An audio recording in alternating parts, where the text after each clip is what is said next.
Welcome once again to Lehto's Law. Here's Steve Lehto. Got a note yesterday from somebody whose initials are OC and said, Steve, check out the story from Oregon. And I've talked before about car dealerships that run into financial trouble. So Problem Solvers, which is a program with KTVZ television, says a local car salesman has been accused of scamming 13 customers, is now facing 35 ID theft, forgery, and other charges. So the owner, who's been a focus of the TV station's Problem Solvers, has been arrested and is facing 35 counts. And among them are illegal consignment practices. So think about this. You got a car, you want to sell it. You don't want to go onto Craigslist or Facebook Marketplace or, I don't know, bring a trailer. Let someone else do it. Well, some dealers are licensed to be brokers. That is, they can take a vehicle in for somebody else and sell it, and then they get a commission of some sort. The problem is, if they sell the car and don't give you your money, that's the issue. So the man entered not guilty pleas to all of the felony and misdemeanor charges through his attorney during his arraignment recently before a circuit judge. The man was arrested recently by Crook County Sheriff's deputies, appearing by video from jail at his hearing. In a 3-part Problem Solvers report late last year, TV station's reporter spoke with several customers of this man's about their experiences with the business, saying they did not receive money for the vehicles that had been sold months earlier. One said the man told him the issues were with the finance company and were out of his hands. Deputy District Attorney said at the recent hearing that the alleged crimes occurred over a 2-year period during which the man sold cars but failed to pay his victims and forged titles and bills of sale. Right now, there's 13 alleged victims stemming from actions over 2 years. So you drop your vehicle off and go, I want you to sell my vehicle. They go, I want to sell your vehicle. You agree on a price that the vehicle will sell for. You agree on what this person will make for doing that. They probably are holding the title because they might be required to by law and the keys, and you leave. Someone comes in and wants to buy that car. Now, they're supposed to call you in and have you sign the documents.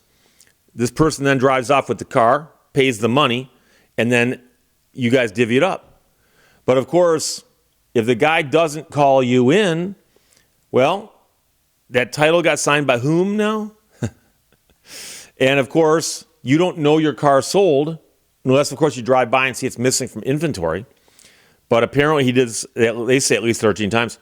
The judge told the man that each of the Class B felonies carry maximum penalties of 10 years in prison and $250,000 fine, while the Class C charges could bring 5-year prison terms and a $125,000 fine. And so the indictment is out there.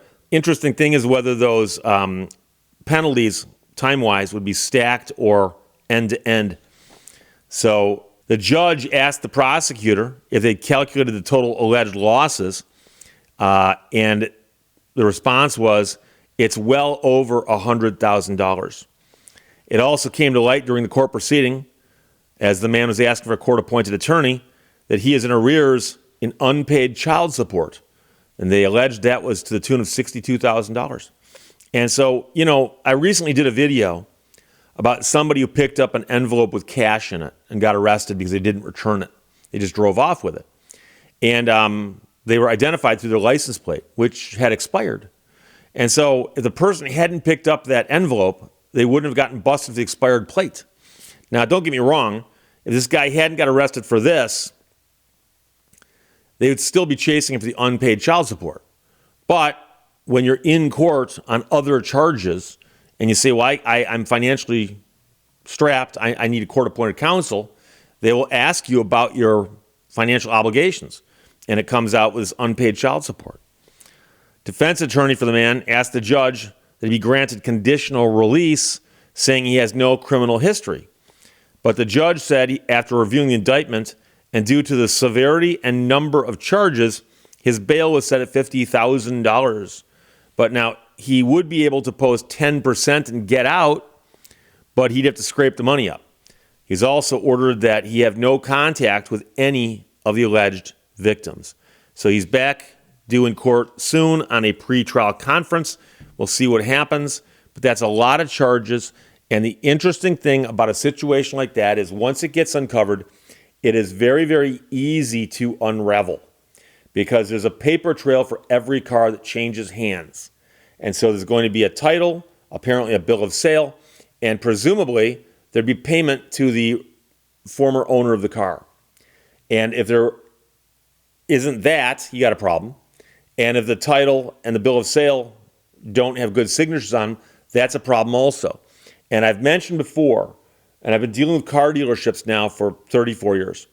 And car dealerships, and I'm pointing this out, right now the few people in the audience who are car dealers are going, okay, what's he going to say? What's he going to say? Are heavily regulated. And I'm not saying that they ought to be or shouldn't be or whatever. I'm saying they are heavily regulated. They know that. And so car dealers, when they take cars into inventory, they have to make a note of it. When the car gets sold and leaves inventory, they make a note of it. And they do that so that if a state inspector shows up, they can say, hey, car came in here, went out there, boom, boom, boom, here's the paperwork. But all of that paperwork, as you probably know, gets filed with the state. Here in Michigan, it goes to Lansing, but the Secretary of State's office, there's a bunch of local branches all over the place. And so when a dealership does a deal, they've got to take this paperwork to the Secretary of State's office, figuratively speaking. They can probably mail it, but my point is that it all goes there, okay? So they file all this paperwork. And so when you buy a car and you get a title in the mail a few weeks down the road, that's because a bunch of paperwork got filled out at the dealer and filed in Lansing, if it happened in Michigan. And if you go to sell a car, now here's the interesting thing. The seller doesn't get notified immediately that the car has been sold because you give them the title and then presumably later on they're expecting to sign off, but they'd be in possession of the title, assuming you're in a state that allows the people to handle their own titles. Some states, I understand that the state handles the titles. But the point is, there's paperwork. That paperwork is key. And so if a state inspector walks in one day and goes, how many vehicles you got in inventory? Small dealership, 10. Let's go walk the lot, count them. Are there 10 cars on the lot? No? You got a problem. Yes? Okay. Might not have a problem. But the question then is, any cars leave your inventory lately? Is the paperwork all in order? And so I've described these before as almost looking like Ponzi schemes because I've seen this not only in the car dealership field, I've seen it in other arenas in which people sell things on consignment. And I can think of a couple businesses myself that are known for this, but there are others where you bring something into a store that's a consignment store and say, here, I want you to sell this on consignment. Here's how much I want for it. If you can sell it for more than that, great. Or you take a slice, you sell it for that. And then a couple weeks goes by, and they haven't called you to let you know the thing sold, whatever it might be. And so you call and go, hey, any luck selling my widget?